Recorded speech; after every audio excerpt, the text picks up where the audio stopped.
अस्सलाम वालेकुम वरहमतुल्लाहि वबरकातुहू। Welcome back to my channel friends. तो आज हम राइटिंग स्किल देखेंगे और राइटिंग स्किल में हम देखेंगे कि इन्फॉर्मेशन ट्रांसफ़र क्या होता है और किस तरह से करते हैं। तो शुरू करने से पहले मैं रिक्वेस्ट करता हूँ, अगर आप मेरे चैनल पर नए हैं तो प्लीज़ मेरे चैनल को सब्सक्राइब कीजिए और बेल आइकन भी दबाइए। देखते हैं कि इन्फॉर्मेशन ट्रांसफ़र क्या होता है।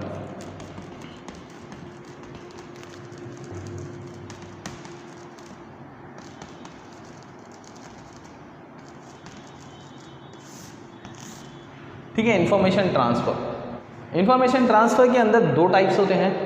इन्फॉर्मेशन ट्रांसफ़र के अंदर दो टाइप्स होते हैं। एक होता है वर्बल टू नॉन वर्बल और दूसरा होता है नॉन वर्बल टू वर्बल। अब वर्बल टू नॉन वर्बल में क्या होता है, जैसे कि अगर देखेंगे तो वर्बल टू नॉन वर्बल में क्या होता है, वर्बल के अंदर आपको एक पैसेज दिया जाता है, उस पैसेज को आपने ट्री डायग्राम में कन्वर्ट करना होता है।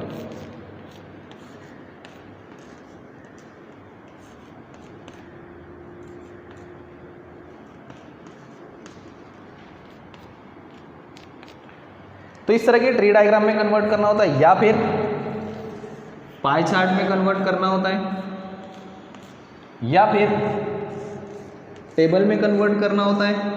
ठीक है, इस तरह का टेबल हो सकता है या जो इंफॉर्मेशन दी गई है उस तरह से आप उसको कन्वर्ट कर सकते हैं।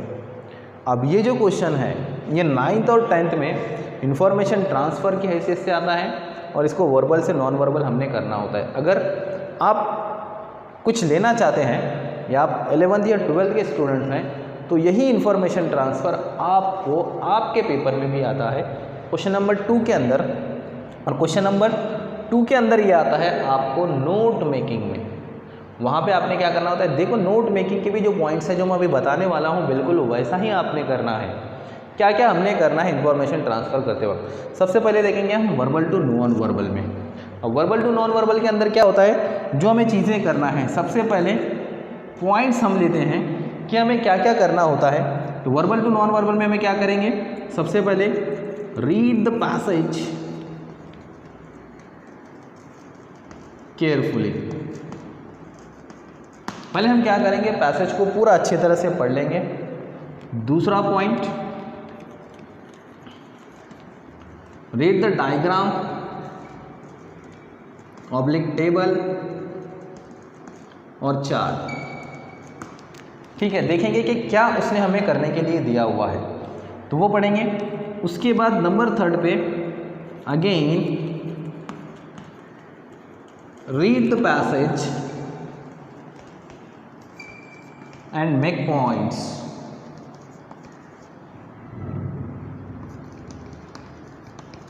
अकॉर्डिंग टू द टेबल और डायग्राम और चार्ट।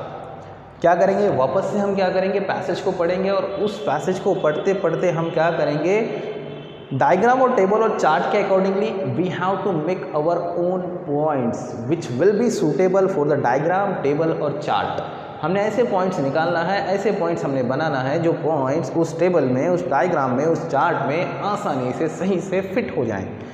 क्या करते वक्त, उस पैसेज को पढ़ते वक्त हमने वो पॉइंट्स को पॉइंट आउट करना है या पेंसिल से अंडरलाइन करना है या टिक करके लगना है।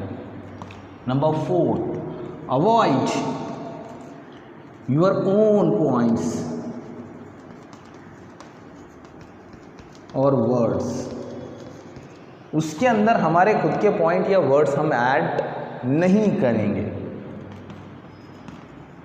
Avoid to write whole sentence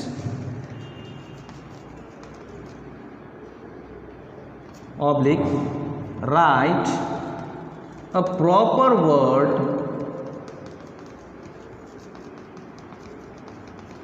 which is suitable। हमने क्या करना है, वही वर्ड लिखना है जो उस चार्ट में, इस टेबल में, इस ट्री डायग्राम में सही से फिट होता है, वही वर्ड हमने लिखना है। हमने पूरे पॉइंट्स निकाले, पूरा हमने सेट कर लिया। Go over again and check उसका पूरा हमने मुआयना करना है कि हमने जो बनाया हुआ हमारा डायग्राम है वो सही है या नहीं है। अब ये 5 मार्क के लिए जो होता है, ये 9th और 10th में इसका मार्क का डिवाइडेशन कैसा होता है वो देखते हैं। सबसे पहले आपको टाइटल के लिए 1 मार्क होता है, ठीक है, टाइटल के लिए 1 मार्क हो गया। दूसरा पॉइंट होता है कवरिंग ऑल पॉइंट्स, अगर आप पूरे पॉइंट्स को कवर करते हैं 2 मार्क होते हैं। तीसरा पॉइंट है एप्रोप्रिएट ग्राफिक और लेआउट, मतलब आप सही डायग्राम बना रहे हैं, सही टेबल बना रहे हैं, सही ट्री डायग्राम बना रहे हैं, सही पाई चार्ट बना रहे हैं, उसको 1 मार्क। उसके बाद नंबर चौथा ये हो गया, 1 2 3 और 4 मार्क हो गए। नंबर चौथा होता है ओवरऑल प्रेजेंटेशन। ओवरऑल प्रेजेंटेशन ये 1 मार्क के लिए होता है और टोटल इस तरह से आपके होते हैं 5 मार्क्स। तो आपने क्या करना है, इसको मद्देनज़र रखते हुए याद रखना, आपने अपने इंफॉर्मेशन ट्रांसफ़र को टाइटल ज़रूर देना है। ट्री डायग्राम आप बना रहे हैं तो अपने आप टाइटल आ जाएगा। बाकी टेबल और वेब चार्ट होगा तो आपने अपने आप से एक टाइटल उसके लिए बना के देना है। तो आइए हम एक एग्जांपल यहाँ पे देखते हैं। यहाँ पे क्वेश्चन दिया हुआ है, did the following extract and complete the table with the help of clues provided. यहाँ पे जो इन्फॉर्मेशन दी गई है उसके अकॉर्डिंगली हमने ये टेबल को फिल करना है। यहाँ पे 2 पैसेज दिए गए हैं, पैसेज को आप पढ़ लें और उसके बाद ये इन्फॉर्मेशन आप आसानी से फिल कर सकेंगे। तो आइए हम इस एग्जांपल को सॉल्व करते हैं। Bears or ursines as a class are a relatively new evolutionary development in the animal kingdom. The classification of bears as a group in literature over the years has times been confusing and even controversial. According to Roger A. Caras, most bears are remarkably similar to each other, with the exception of a few species like the Indian sloth bear, the South American spectacled bear, and the Arctic polar bear. The following list of the genera might make broad classification simpler. Brown bears, ursus, that inhabit North America and Eurasia. Spectacled bears, Dermactos from South America. Sun bears, Electras from Southeast Asia. Asiatic black bears, Naractos inhabiting the middle of far east of Asia. American black bears, Erectos from the North American continents. Sloth bears, Melursus of India, and polar bears, Laractus from Arctic. Now we are going to complete the table from the information of given passage. Here is the table. Bear facts. Here 3 columns.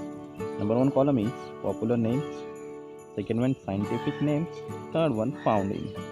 यानी पहले उनका नाम लिखना है, फिर scientific नाम लिखना है, फिर कहाँ पर वो पाए जाते हैं वो लिखना है।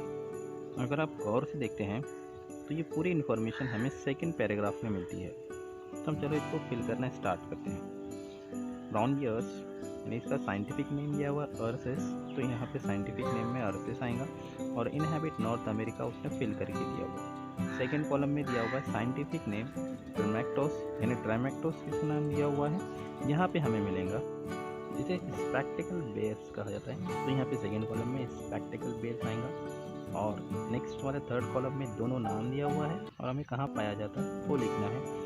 यानी क्या लिखेंगे, एरेक्टस यानी सन बियर्स कहाँ पाए जाते हैं, ये सन बियर्स पाए जाते हैं। अगर आप गौर से देखेंगे तो ये हमें मिलते हैं साउथ ईस्ट एशिया में। अब फोर्थ वाला column Asiatic black bears, Asiatic black bears कहाँ पे हैं, इनका साइंटिफिक नेम लिखना है रेक्टस।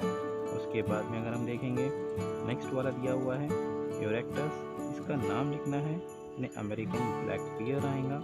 उसके बाद स्लॉथ बियर्स, मिलासेस, ये कहाँ पाए जाते हैं, ये पाए जाते हैं इंडिया में। उसके बाद लास्ट है पोलर बियर्स, इसका साइंटिफिक नेम लिखना है क्लैरेक्टस, ये इसका साइंटिफिक नेम है। अब इस तरह से ये हमारा पूरा टेबल कंप्लीट हो गया। बिल्कुल इसी तरह से आपने इंफॉर्मेशन ट्रांसफ़र में जो पैसेज में इंफॉर्मेशन दी गई है उसको पैसेज से निकाल कर टेबल में या ट्री डायग्राम में या पाई चार्ट में फिल कर। अब यहाँ पे मैं आपको और एक एग्जांपल दे रहा हूँ। ये एग्जांपल आप इसका स्क्रीनशॉट लेंगे और इसे खुद से लिख कर आप खुद सॉल्व करेंगे।